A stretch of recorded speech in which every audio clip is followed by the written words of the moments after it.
We've been told that the killing in Iran is stopping. It's stopping. And there's no plan for executions or an execution or execution. So I've been told that a good authority. We'll find out about it. I'm sure if it happens, we'll all be very upset, including you will be very upset, but that's just gotten to me with information. क्या America की धमकी ने Iran को पीछे हटने पर मजबूर कर दिया है? क्या ईरान में वाकई सब ठीक हो गया है? दरअसल अमेरिकी राष्ट्रपति डोनाल्ड ट्रंप के बयान ने सस्पेंस बढ़ा दिया है। ईरान की कहानी को एक अलग मोड़ दे दिया है।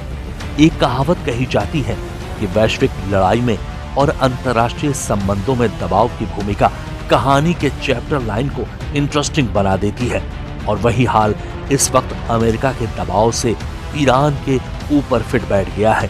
दरअसल ट्रंप दावा कर रहे हैं कि उनकी चेतावनी का असर हो गया है। ईरान में मौत का तांडव रुक चुका है, सब कुछ ठीक हो गया है, लेकिन कहानी में सस्पेंस यहीं से शुरू भी हो रहा है, क्योंकि एक तरफ ट्रंप कह रहे हैं कि ईरान में प्रदर्शनकारियों पर अत्याचार रुक गया है, हालात काबू में हैं। दूसरी तरफ वहीं ट्रंप मिडिल ईस्ट की ओर अमेरिकी सेना की तैनाती बढ़ा रहे हैं, युद्धपोत आगे बढ़ा रहे हैं, एयरबेस अलर्ट कर रहे हैं और सैन्य हलचल तेज हो चुकी है। तो सवाल ये है कि अब सब ठीक है या फिर फौज क्यों बढ़ाई जा रही है? अगर सब ठीक है तो फिर ये तैयारी किस बात की है? इन सभी सवालों के जवाब आपको बताएंगे, लेकिन पहले आप ट्रंप के अल्टीमेटम को भी समझिए। ईरान सरकार ने प्रदर्शनकारियों पर तेज ट्रायल और जल्दी से फांसी देने का ऐलान किया था। ईरान बुधवार को 26 साल के प्रदर्शनकारी इरफान सुल्तानी को फांसी देने वाला था।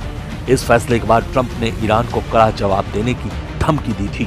ट्रंप ने कहा था कि अगर वो फांसी देते हैं तो आप कुछ भयानक देखेंगे। ट्रंप के इस धमकी के बाद ईरान ने फांसी देने से इनकार कर दिया है। अमेरिका के राष्ट्रपति डोनाल्ड ट्रंप ने दावा किया है कि ईरान में जारी हिंसा अब रुक रही है और वहां किसी भी प्रदर्शनकारी को फांसी देने की योजना नहीं है। ईरान ने अपने हवाई क्षेत्र को भी 5 घंटों तक बंद रखा है। दुनिया की सबसे सख्त मानी जाने वाली इस्लामी हुकूमत ईरान, और अगर उसके कदम अचानक थम जाएं तो सवाल भी लाजमी हो जाता है। ट्रंप के हिसाब से ईरान ने अपने फैसलों को बदल दिया है, लेकिन एक तरफ ईरान के अंदर तनाव है तो खामनेई सरकार को बाहर से अमेरिका की संभावित सैन्य कार्रवाई का भी डर सता रहा होगा। इसलिए ऐसा है क्योंकि अमेरिका की तरफ से नौसेना का एक बड़ा carrier strike group middle east की तरफ बढ़ रहा है। अब आने वाले दिनों में अमेरिका हमला करता है या बस दबाव की राजनीति करता है, ये कुछ ही समय में पूरी तरह से साफ हो जाएगा। लेकिन ये तो लगभग तय नजर आ रहा है कि अमेरिकी शासन ईरान में बड़ा बदलाव चाहता है।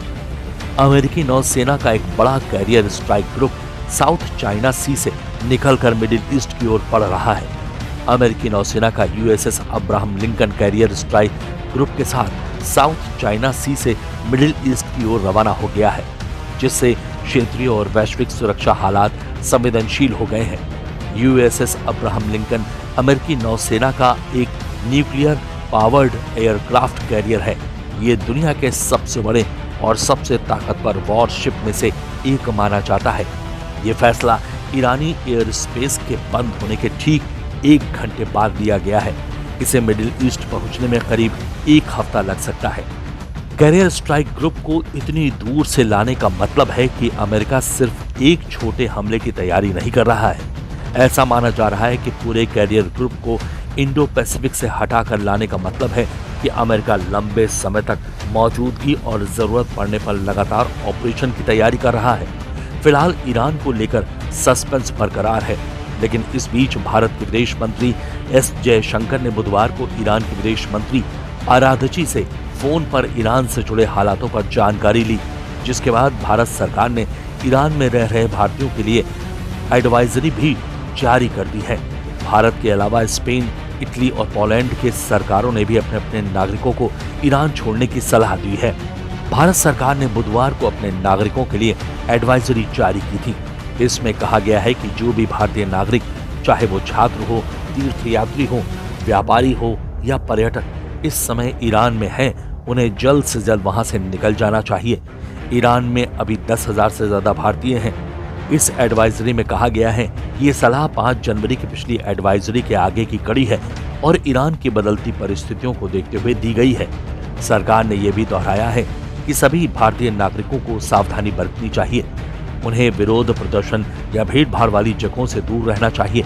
ईरान में मौजूद भारतीय नागरिक भारतीय दूतावास के संपर्क में रहें और स्थानीय मीडिया पर नजर रखें ताकि किसी भी नई जानकारी से अवगत रहा जा सके। अमेरिका ईरानी जनता के समर्थन की आड़ में असल में खामनेई शासन पर रणनीतिक दबाव बना रहा है। ईरान में सरकार के खिलाफ प्रदर्शन पर ट्रंप ने साफ तौर पर इसे लॉक एंड लोडेड बताया है, यानी अमेरिका ईरान में हमला करने को तैयार है। परमाणु प्रोग्राम मसले पर अमेरिका और ईरान के बीच हालात पहले से ही तनावपूर्ण हैं। इसीलिए यह कहना गलत नहीं होगा कि ट्रंप ईरान को भी वेनेजुएला के चश्मे से ही देख रहे हैं, क्योंकि वैसे भी खामेनेई ट्रंप के लिए एक बड़ा सिरदर्द साबित हुए हैं और अमेरिका बहुत समय से ईरान में खामेनेई की सत्ता को उखाड़ने में लगा हुआ है। अब ट्रंप के इस प्लान को वेनेजुएला के चश्मे से क्यों देखा जा रहा है, इसके भी कारण को आप समझिए।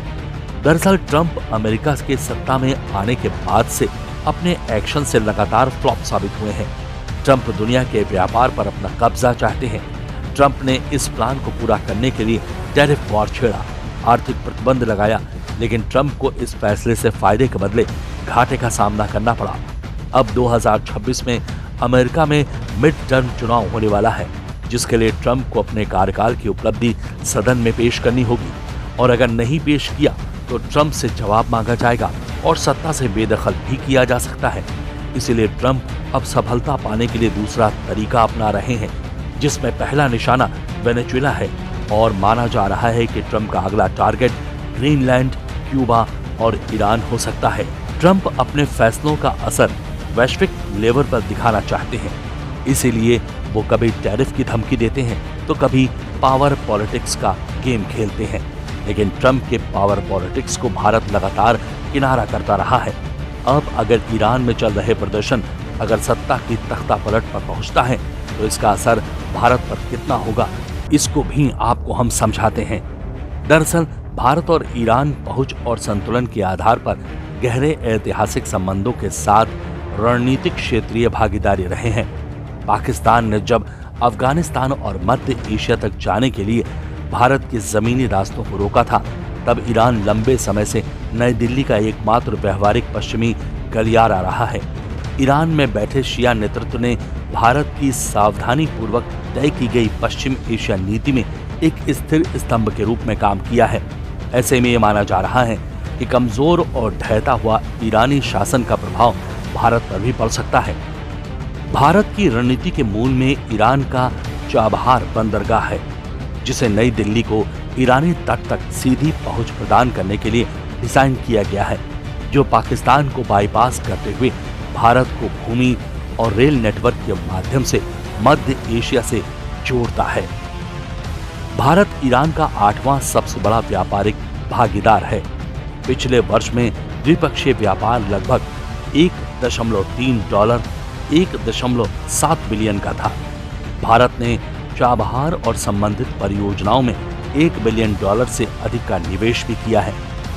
अमेरिकी प्रतिबंधों का पालन करने के लिए भारत ने पहले ही परियोजना के कुछ हिस्सों में देरी कर दी है या उनमें बदलाव कर दिए हैं। ऐसे में ईरान के शासन में कोई भी बदलाव इन निवेशों को प्रभावित कर सकता है।